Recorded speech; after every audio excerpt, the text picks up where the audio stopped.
pásu krátkými dávkami pálit!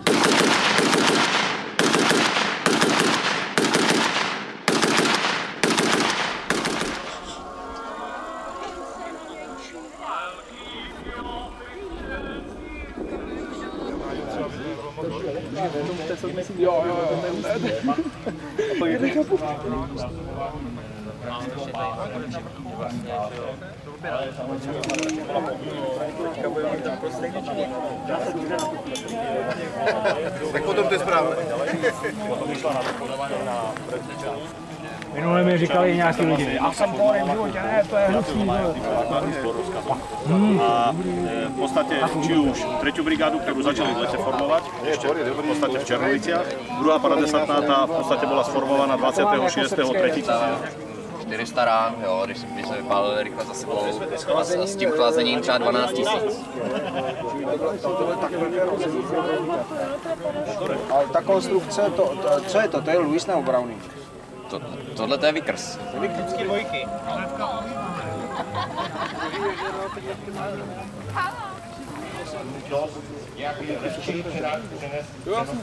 Která by byla schopná podporovat každé fázi útoku nebo obrany. Co zde vidíte, je nástup velitelů jednotlivých obsluh a jednotlivých táborů, které tady můžete spatřit mezi ukázkovými plochami. Po mojí levici je velitel tedy celé dnešní akce, pan poručík Fencel. Ten je v uniformě Československé obrněné brigády Velké Británii z let 1940 až 1945. Následuje carský důstojník, praporčík, protože praporčík už v carské armádě byla důstojnická hodnost, který tedy sloužil v československých legiích za první světové války v Rusku.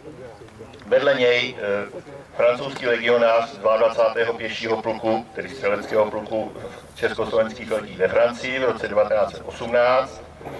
Potom tady máme svobodníka hraničářského praporu 2 Československé armády z roku 1927. Pak tady máme vojína 22. pěšího pluku z roku 1938 z období mobilizace.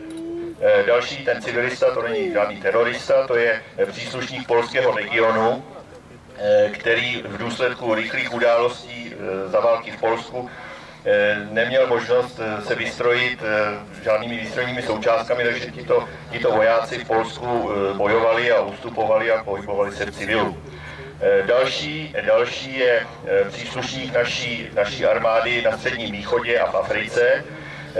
Je to tedy příslušník 11. pěšího praporu východního z roku 1941. Další s puškou je příslušník opět Československé obrněné brigády v Anglii, původně tedy smíšené brigády, od roku 1943 obrněné brigády. A závěrem tady máme důstojníka z východní fronty z roku 1943 z Novochoperska, který ovšem na tu východní frontu přišel také z Anglie.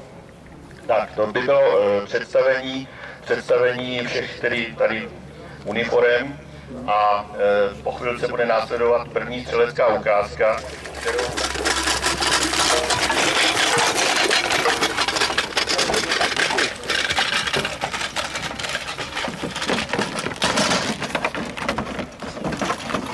vidíte, že tady mají náhodou připravenou takovou šikovnou plošinku. Bohužel nemůžeme střelecké ukázky pořádat, jak chceme, ale musíme mít prostě na to takovou pevnou plošinu. Takže se zase připravte, že bude...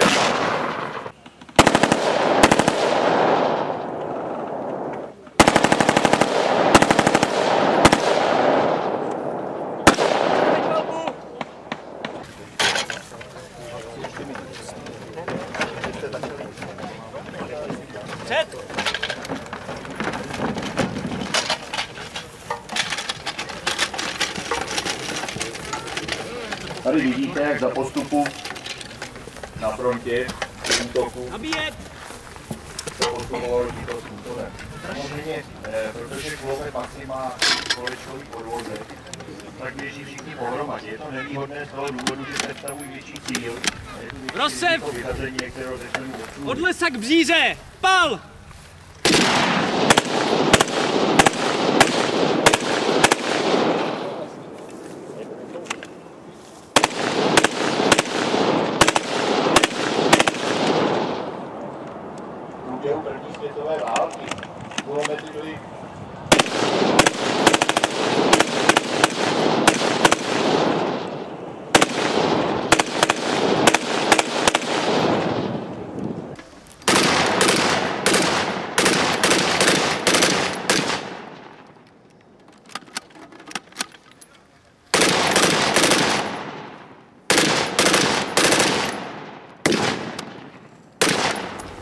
Šago, marš!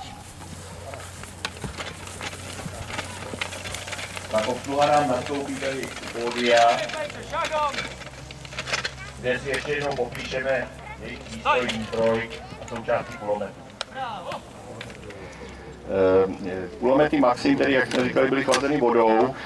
Nalévací otvor je vzadu na chladiči, šikmo po straně. Je šikmo po straně záměrně, aby ten chladič se nedal tou vodou naplnit úplně celý. Aby tam byl prostor pro právě tu ohřátou vodu, ze které se stává pára a která pak odchází parním ventilem zepředu směrem dolů. Součástí zbraně je také ocelový štít, který chrání obsluhu před účinky střepin. Na tom štítě z pohledu kulometníka vpravo, to znamená tam, kde to nevidíte, je taková cívka, která pomáhá vedení nábojového pásu tak, aby směřoval správně do nábojové komory a náboje se nekřížily různě. Náměr, to znamená zvedání a spouštění hlavně nahoru a dolů, se děje takovým vodorovným kolečkem dole, náměr, ne vodoměr. Tak. Takovým kolečkem, který se dá upravovat výška střelby a odměr je právě na takové kruhové stupnici, tam jsou dokonce i rysky a úhly, aby se dalo velet podle úhlu střelby. Bonjour madame et monsieur, je m'appelle Georges Philippe et je suis un instructeur du cours d'entraînement des mitrailleuses ici en Saint-Urier. J'ai été chargé de former les volontaires tchécoslovaques en service de la mitrailleuse Hotchkiss modèle 1940. Alors, monsieur commandeur, écrivez de la mitrailleuse. Já jsem mu nic moc nerozuměl, má nějaký normandský přízvuk. Každopádně je to nějaký nadporučík Filip a je to náš instruktor zde v kulometném kurzu. Francouzi nemají nadporučík, je to kapitán samozřejmě. Saint-Urier. A mám tak teda představit jednotlivé části zbraně. Kulomet se skládá hlavně z chladiče, mechaniky závěru, s nabíjením a lafetou. Družstvo, zaujměte pozice u kulometu. Vidíme, že polohy jednotlivých členů obsluhy jsou pevně dány. Kulomet do pozice nízké. Rozeznáváme 3 polohy podstavce. Position de base, to znamená poloha základní, je poloha nejnižší, při které se kulomet obsluhuje v leže. Tato poloha se používá při postupu ve volném terénu, aby tedy střelec a obsluha poskytovala co nejmenší cíl. Kulomet do pozice vysoká. Pak je tu pozice takzvaná haute, stáno. Francouzi neříkají H, o hodně přijdou, nemůžou hodnotit, nebo co je to za brouka, optimal, problém. Pak je tu tedy poloha vysoká, která se používá buď v pevném postavení zákopek a podobně, nebo při střelbě na veliké dálky, aby hlaveň kulometu byla výše nad terénem, který je třeba zvlněný a dalo se postřelovat daleko více terénních stupňů a podobně. Tak samozřejmě tam střelec sedí za kulometem na takové sedátku, které je tam záměrně vytvořeno. Pál. Velitel, vidíte, že různými gymnastickými prvky dává povely ke střelbě. To je z toho důvodu, že při střelbě je poměrně veliký hluk a ten střelec by nemusel jeho hlasové povely slyšet, takže tam... Marše, pochodem vchod. Rušit krok. Neutrálního výrazu kapitánova nemůžeme vidět, jestli je z výkony svých svěřenců spokojen či nikoliv.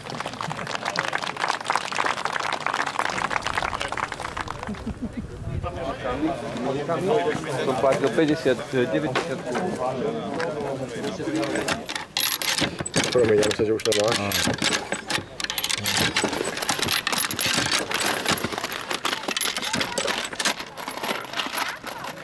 Nabídnout nábojový pás úplně stejný jako ten původně v té těžké verzi, to znamená zase, aby nemuseli být dělány s tím kulometem žádné úpravy, tak byla zkontrolována takováto pás na 50 rámů.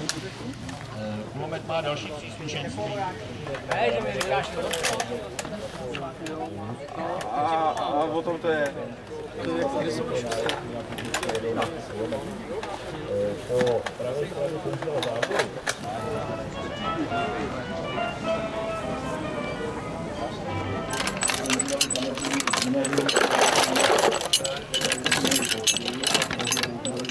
Počkám.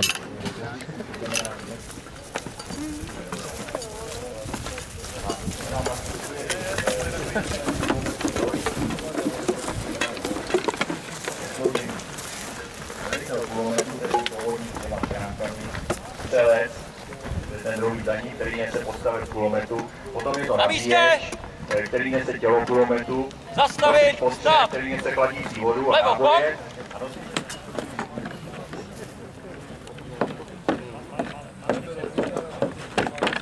Směr, pravý okraj lesa, kulomet nasadit. První způsob vkládání kulometu je běžný, to znamená ne v přímém ohrožení střelbou protivníka. Vidíme, že kulometník klečí nebo dokonce leží. Kulomet se nasazuje tímto způsobem pomocí jaksi dvou mužů. Se kolmo ke směru střelby nasadí ten klín. Následně si střelec za kulomet sedne, upevní zadní držadlo do těch sáněk, které právě fixují ten kulomet v horizontální i vertikální rovině.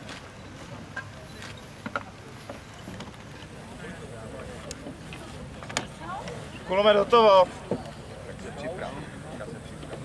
Směr přímý, pravý okraj lesa, Vidím, rojnice, vidím, hledí 3, hledí 3. 20 ran pálit. Nabíjet. Tady se nám vloudila taková rušení, je patrná porucha, protože velitel zapomněl, že není nabito, takže teď ještě velitel musí nabíjet. Dálka 3 znamená, že cíl je zhruba 300 metrů, to znamená, že střelec nastaví na kolečku uhledí údaj 3 a tím se mu zvýší hledí tak, aby spálil zhruba na vzdálenost těch 300 metrů. Protože samozřejmě dráha střely není úplně plochá. Kulomet hotovo. Proto je potřeba tento údaj.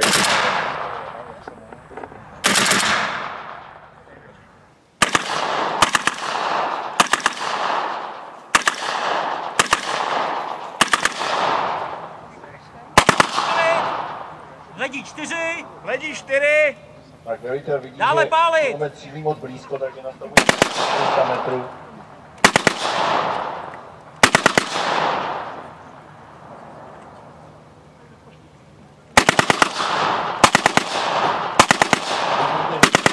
Pokyny rukou. Náboj zastavit. Náboj skryj. Znamená, že má pokračovat ve střelbě.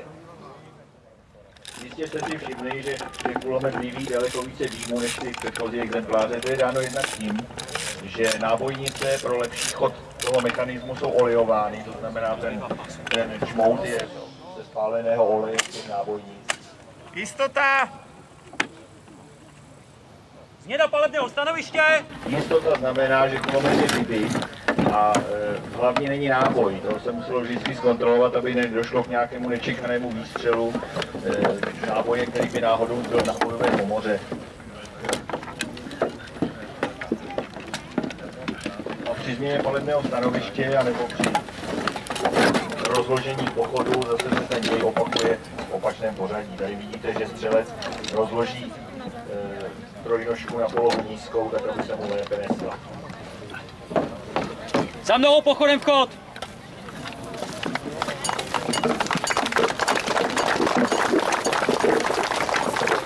Jestli zleva! Tady vidíte v reakci na útok jezdectva nebo na nějaké překvapení. V takové situaci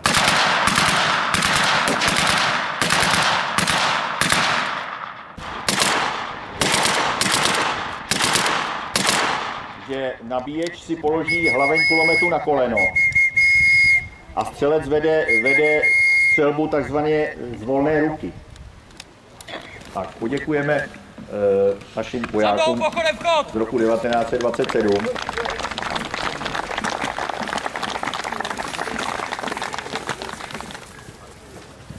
Pohyblivé keříky, které vidíte na ploše, to jsou příslušníci pěchotního učiliště. kteří představují přímou obsluhu kulometu ZB37. Je to těžký kulomet, pracující opět na principu odběru plynu z hlavně, ale na rozdíl od předchozího kulometu vzor 24 nemá vodní chlazení, ale chlazení vzduchové.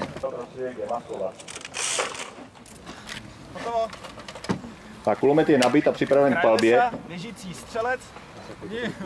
Dálka 3. Dálka 3. 5 ran, pal.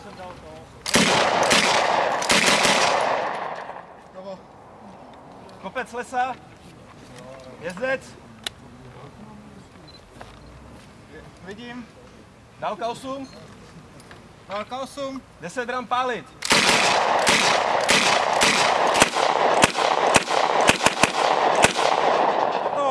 Palbu zastavit, náboj skryj. Změna palebného stanoviště. Tak při změně palebného stanoviště zpravidla se ten kulomet zase rozloží na podstavec a zbraň. V kritických situacích samozřejmě bylo možné ten kulomet nést jaksi složený, ale ti vojáci potom samozřejmě se pohybovali ve skupince a představovali větší cíl, takže se preferovalo toto uspořádání. Podem, chod. Trojnice.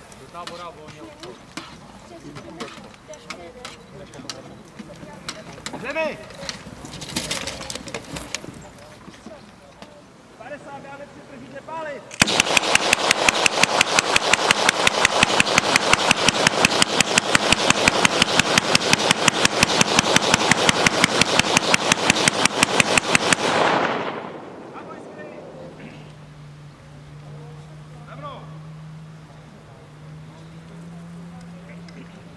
Zrušit krok!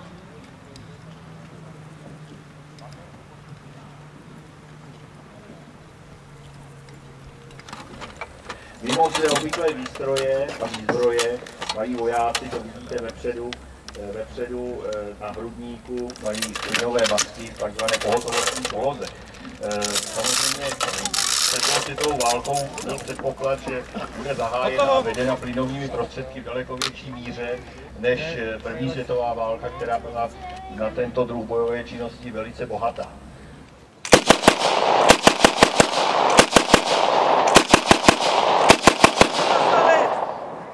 Levo 4. Vidím. Dále pálit, 10 ran. Palbu zastavit. Normální rychlost střelby. Plyn! Tady vidíme, že je simulováno to plynem. Samozřejmě vojáci byli připravováni na tuto situaci, kdy na ně budou zaútočeno buď plynovými granáty, nebo střelbou, nebo jinými chemickými prostředky, bombardováním a podobně. Takže museli být schopni obsluhovat zbraně i s nasazenými plynovými maskami. Zejména v letním horkém počasí je aplikace plynové masky s gumovou.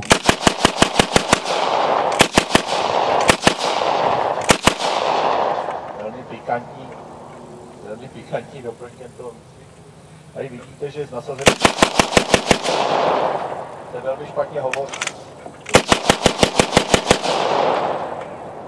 To znamená, že velitel kulometu musí dávat povely zásadně pouze rukou.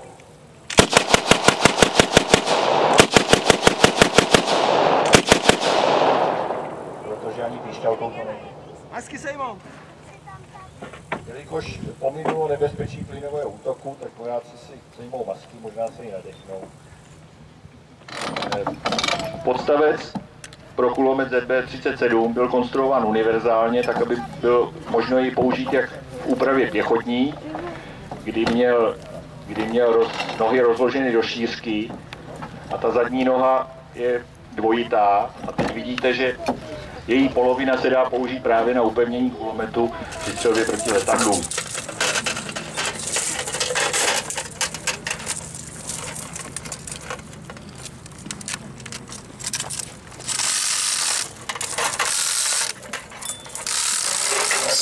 Letadlo směr. Hotovo! Kulomet připravil ke střelbě a letadlo směr vrcholek kapce. Kadence rychlá! Nebo vlastní. Ti opatrnější nejdřív zjistili. Nepřítel! 50 ram pal!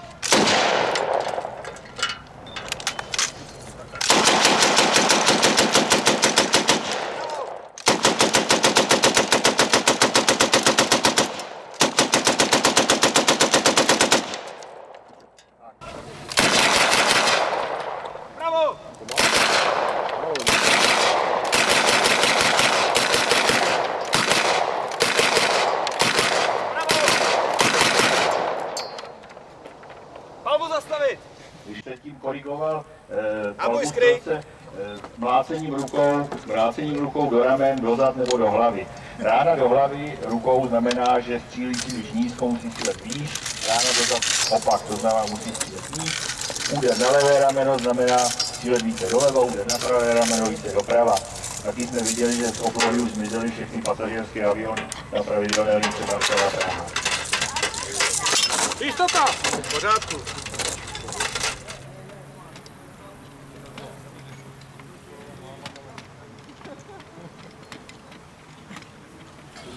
Potřebuji naše poslední úkol.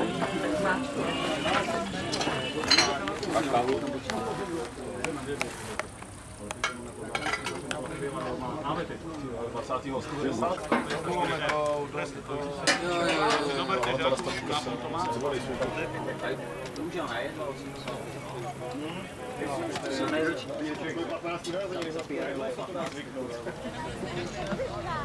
Sestavení a funkce obsluhy kulometu je stejná jako v československé armádě.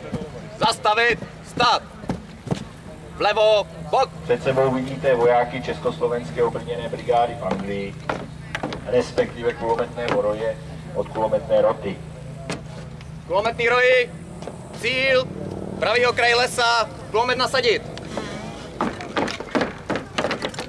Protože výcvik Československé obrněné brigády, dříve smíšené brigády v Anglii, byl veden podle československých pravidel, tak se víceméně neliší.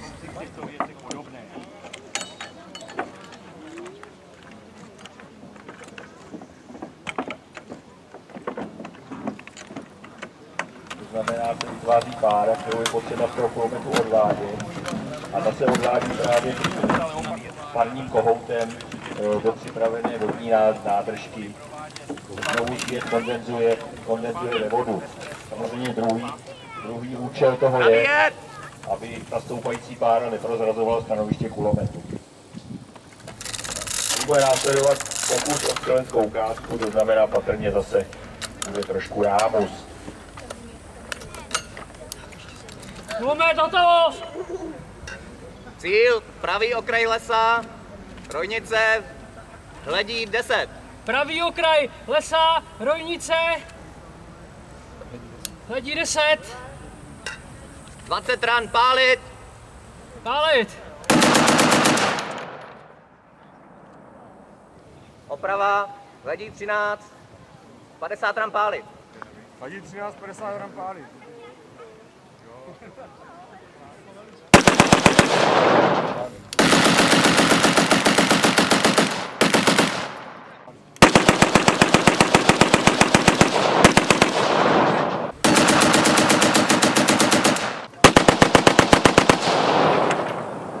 Válbu zastavit. Náboj skryj.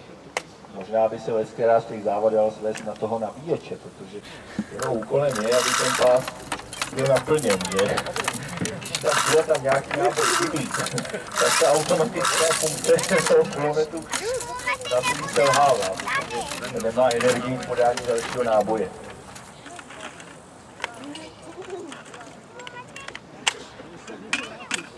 Zbraň jistota. Prohlídte zbraň.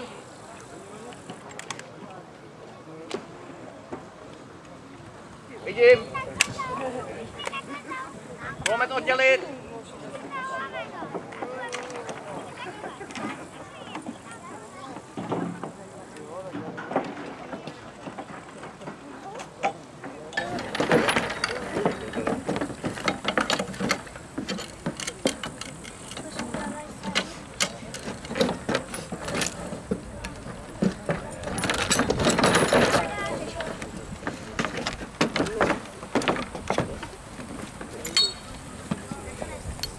Je přímý pokojem chod.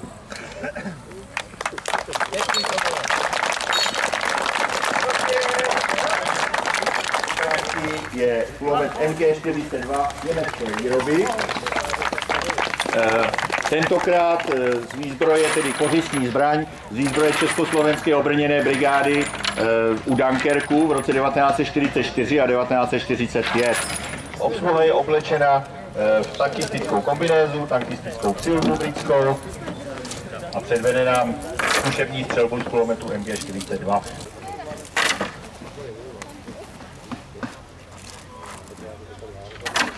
Kulomet má velikou spotřebu munice.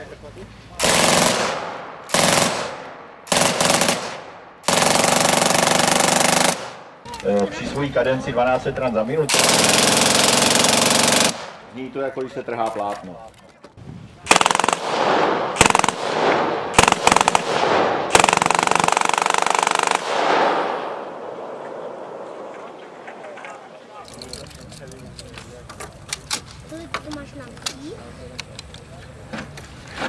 Zbraň je to kořistný, to znamená, naši vojáci v Šetečkové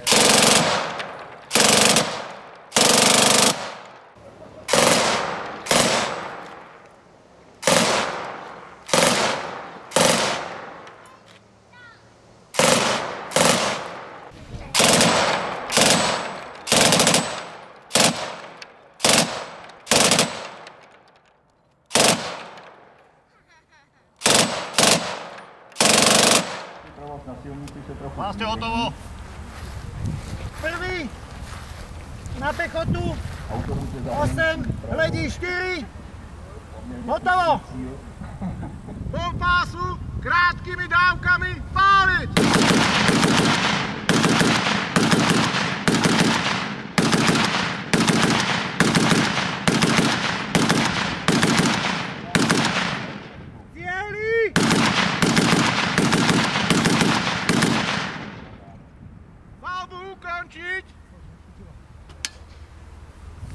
Náboj, skry! Sluha je tohle tematické řečí československého státu. Strašně podobně. Zkušenější z nich Kulomet premiestniť na kolesách!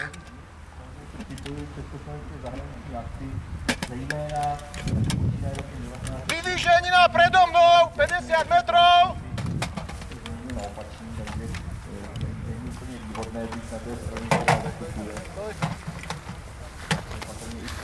Za mnou, pred! Behom!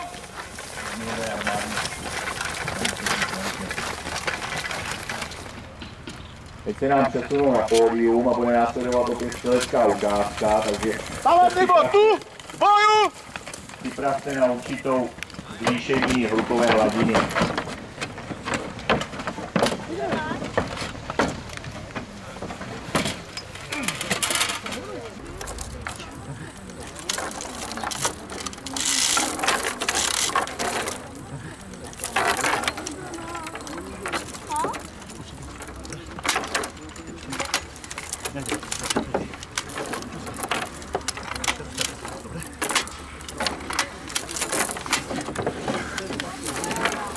Orientační bod 1, 250, cesta. Vidím! Nepriateľský broňovník. Nepriateľský broňovník stromoradie, vpredu 200 metrov, 20 metrov od stromov. Pol pásu, dlhými dávkami, páliť. Mohlo se významné ticho, patrně nějaká závada.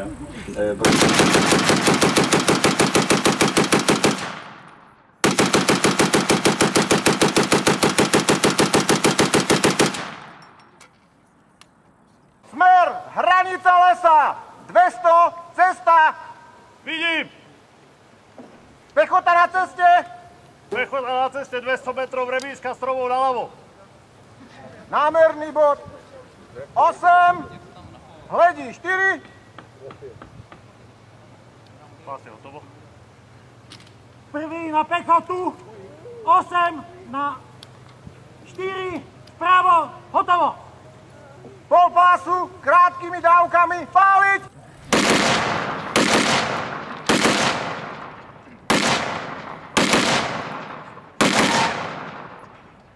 Cieli!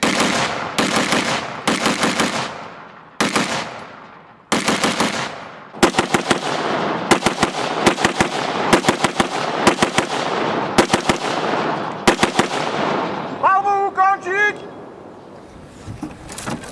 Kulomet premiestniť na rukách! Teď budeme svědky druhého způsobu pohybu v hlubokém sněhu, po případě při velikých terénních nerovnostech. nebyly kolečka k užitku, takže kulomet byl uchopen 3 muži, jednak po stranách za kolečka a vzadu za to rydlo, přenášen tímto způsobem. Za mnou! Před!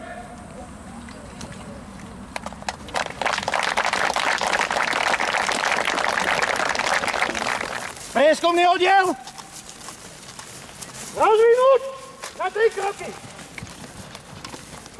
Vidíme, jak se nám vojáci rozvinuli do rojnice. Prískokmi! Horizont 30 metrov! Před!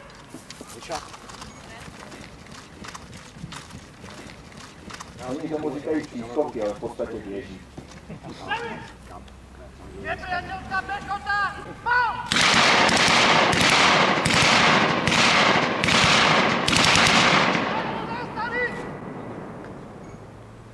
Ústup! Na horizont 30 metrov! Poďte, poďte! Poďte! Ústup!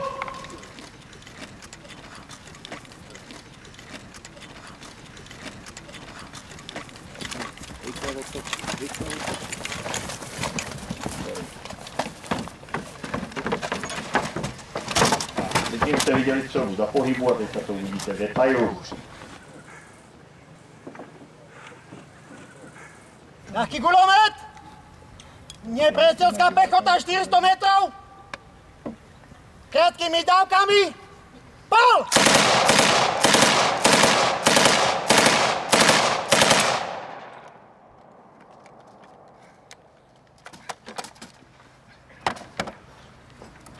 Vidíte bravurní obsluhu, vám si s kulometem poradil jako s vlastním výkrikem.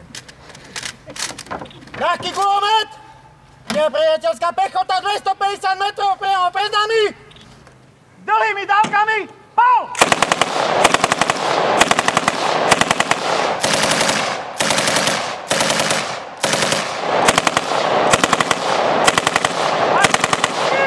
Ústup!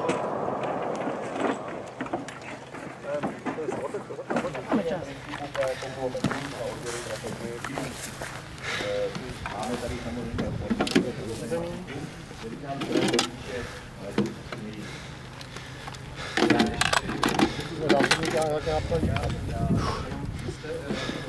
Peťo, daj mu zásobníku, nech nám tak...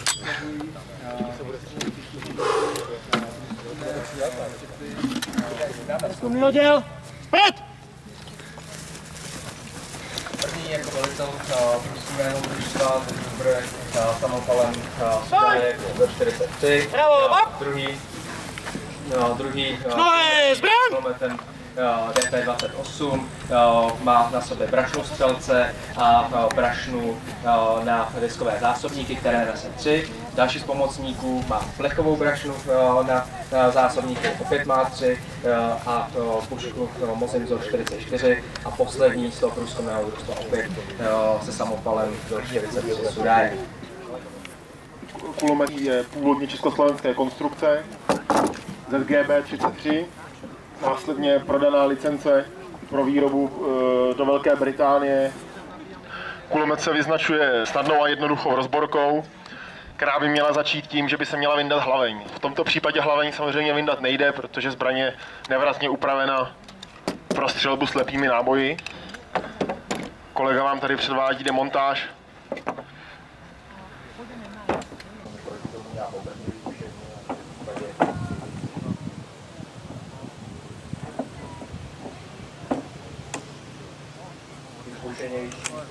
Odbíhají.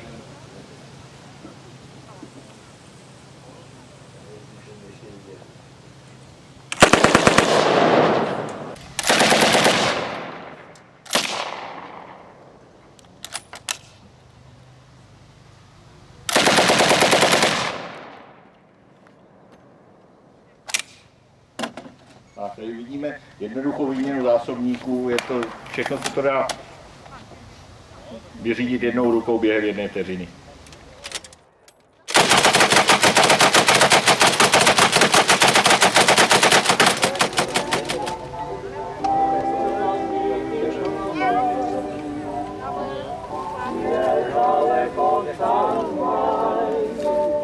Tam je málo vyjedeme ten zásobník. Tento kulomet a celá tato ukázka vlastně má připomínat ostré střelby hraničářských pluků, které byly osádkami československého těžkého opevnění. Ten podstavec je pouze improvizovaný, protože z finančních důvodů se snažilo Ministerstvo národní obrany ušetřit a proto vytvářelo takováto různá improvizovaná střeliště na střelnicích. Toto konkrétně bylo použito, respektive originál ne, toto je pouze replika, na polní pěchotní střelnici ve Strašicích.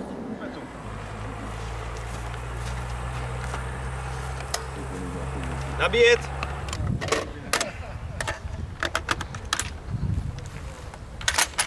Hotovo. Levé terče, 10 ran, pálit!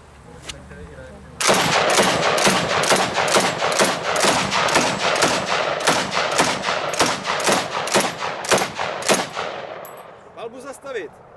Pravé terče, 10 ran, pálit.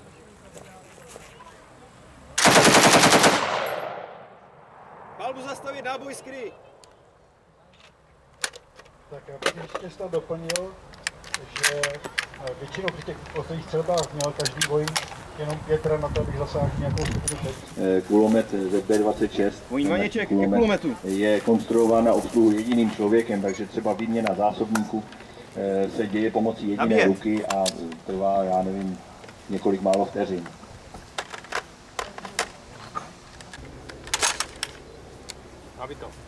Vlastně hotovo.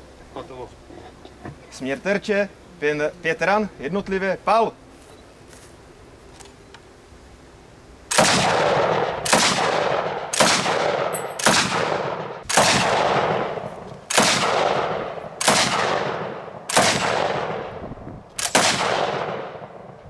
Palbu zastavit, náboj skryj.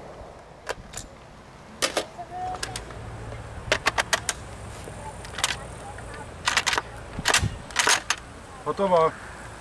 Levé terče, 10 ran, pal!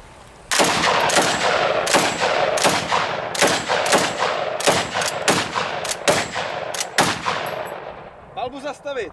Pravé terče, 10 ran, pal!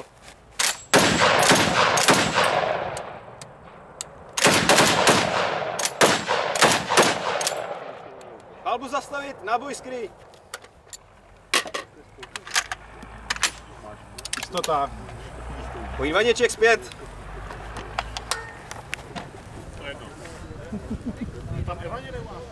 Pro výzbroj lehkého opevnění. Nepředpokládal se, že bude vyzbrojena pěchota, když samozřejmě v rámci zkoušek se to zkoušelo i u pěchoty, ale ten samopal byl schopný pouze střelby dávkou. Neměl střelbu jednotlivými ranami a požadoval se pro pěchotní verzi střelba jednotlivými ranami, proto byla zavedena vlastně na popud ředitelství opevňujících prací pouze pro opevnění. Na první dobrou.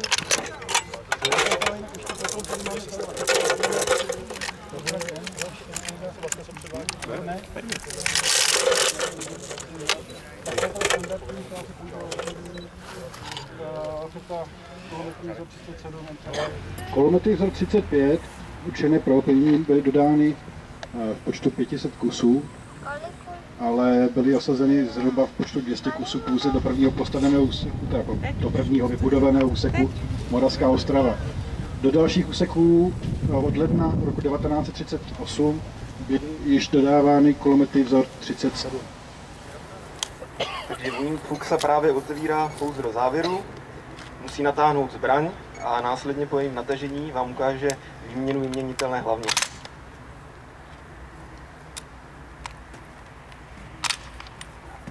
On jim právě sundal hlaveň.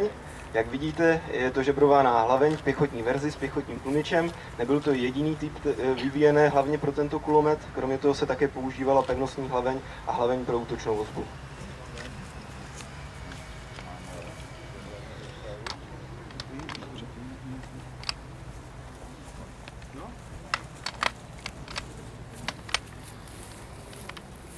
Počkáme, až obsluha.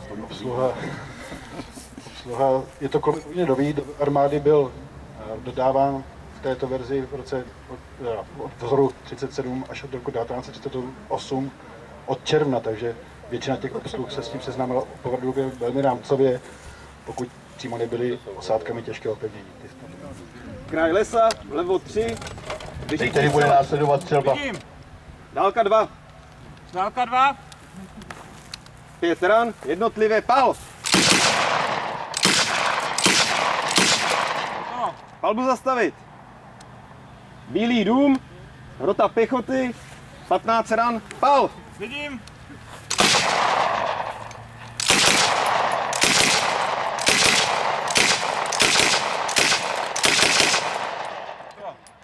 Palbu zastavit, náboj skryj!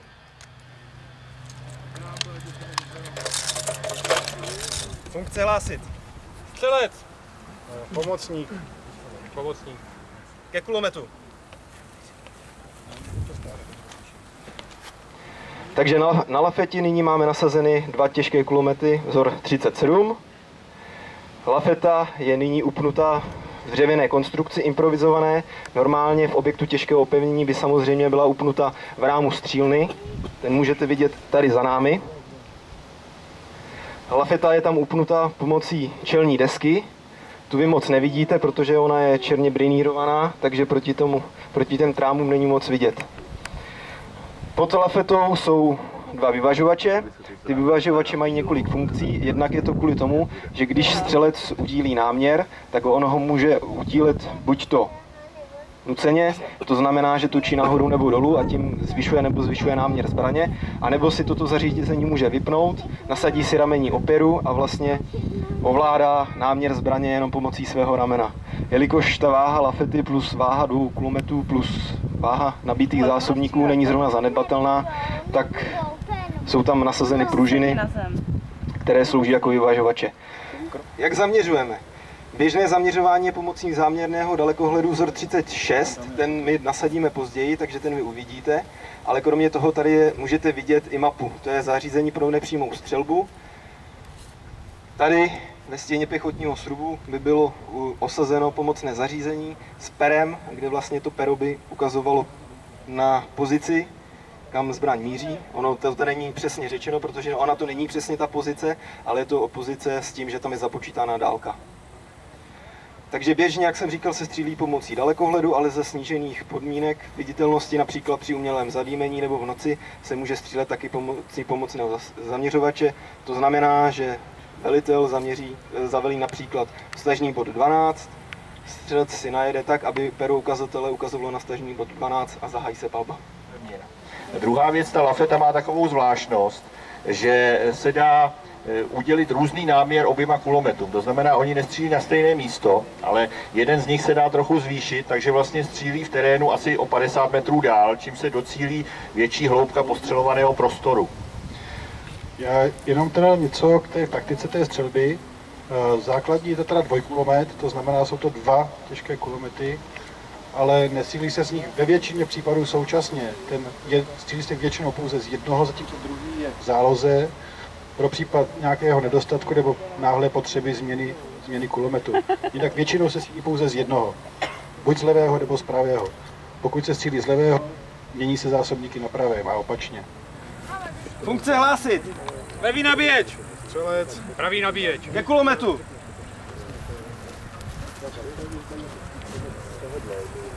Dalekohled nasadit! Teď vidíme postup při nasazování záměrného dalekohledu.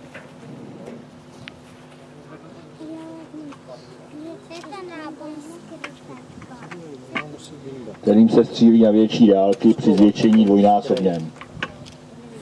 Nabíjet! Vidíte, že nabíječi jsou 2, protože kulomety jsou 2. A to by to nabíjení probíhalo rychle, nic se v tom druhé.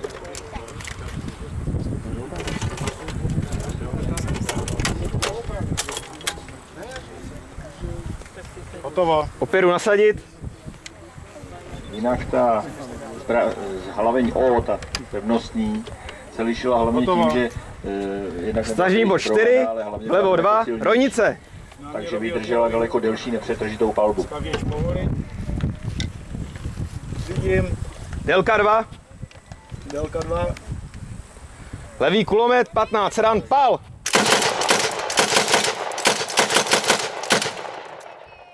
Palbu zastavit. Stažní bod 8, vlevo 4.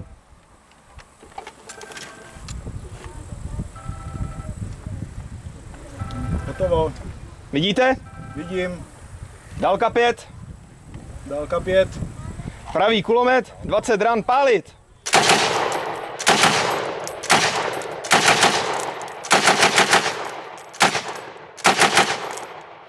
Palbu zastavit.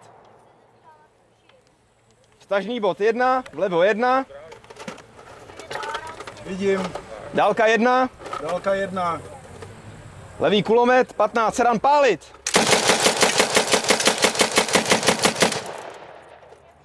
Palbu ukončit. Náboj skry. Přímo ve střelické místnosti bylo složeno asi 10 000 ran pro kulomet, to znamená, že podél zadní stěny byly narovnány do stropu truhlíky se střelivem. A cílno pro tento dvojkulomet, to znamená zbraní M, poznáte zvenčí pravé strany podle toho, že má dvě střílny a dva otvory vedle sebe. Funkce hlásit. Pravý nabíječ. Střelec. Levý nabíječ. Ke kulometu.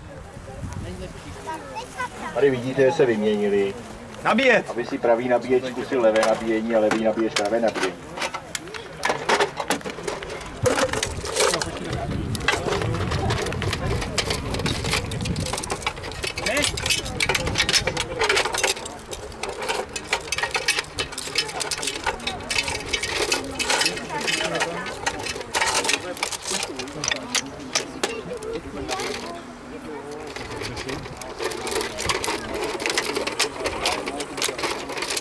Kdyby se vám zdálo, že jim to jde pomalu, tak je to pravda.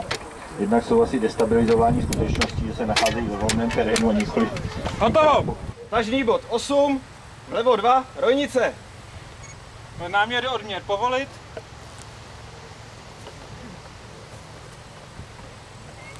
Náměr odměr upevnit.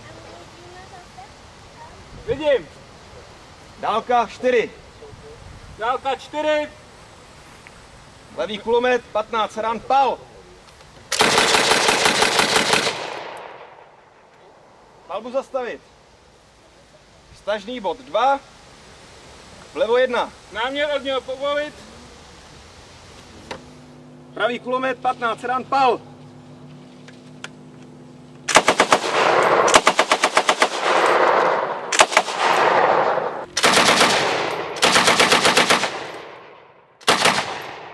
Palbu zastavit. Tak, teď bude následovat ukázka oběma kulomety současně. Levý kulomet nabíjet.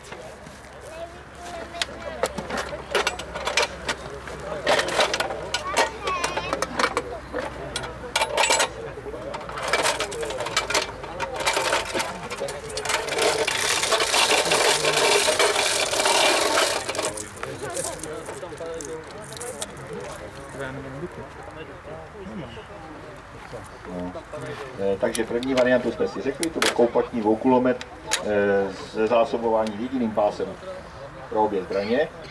Hotovo. Stažný bod 1, vlevo 1. Náměr povolit. Pozor, bude rámus. Náměr pevnit, hotovo. Dálka 4. Dálka 4. Oba kulomety, 30 ran, pal.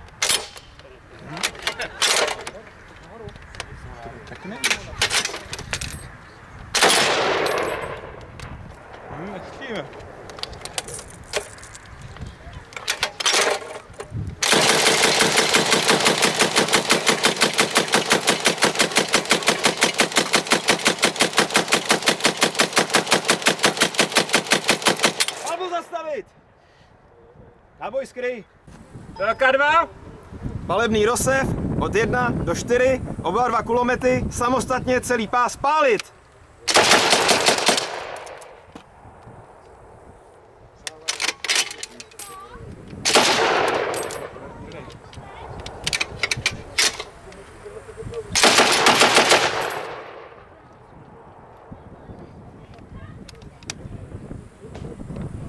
Závada.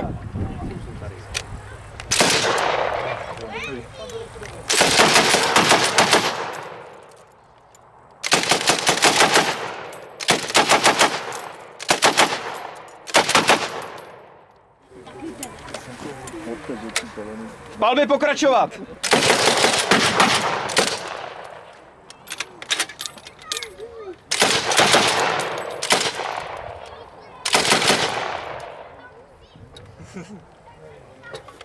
Závada.